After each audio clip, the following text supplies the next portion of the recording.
আমরা জানি যে যদি বিরোধী দলের পলিটিশিয়ানরা যদি তারা সেই সময়টাতে বাবরি মসজিদ আর রামের জন্মভূমি নিয়ে গুজবটা না ছড়াতো, 93 সালে বোম্বের সেই বোমা বিস্ফোরণ কখনোই ঘটতো না। এছাড়াও সরকারি পলিটিশিয়ানরা তারা খুব সহজেই সেখানে লোকজন ঠেকাতে পারত, তারা খুব সহজে বাবরি মসজিদের ধ্বংস ঠেকাতে পারত, সহজেই।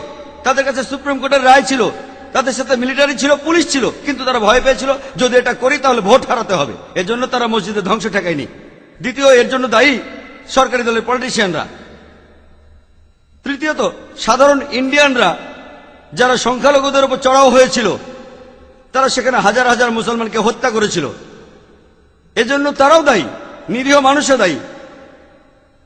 চতুর্থত, এর জন্য দায়ী হলো পুলিশ।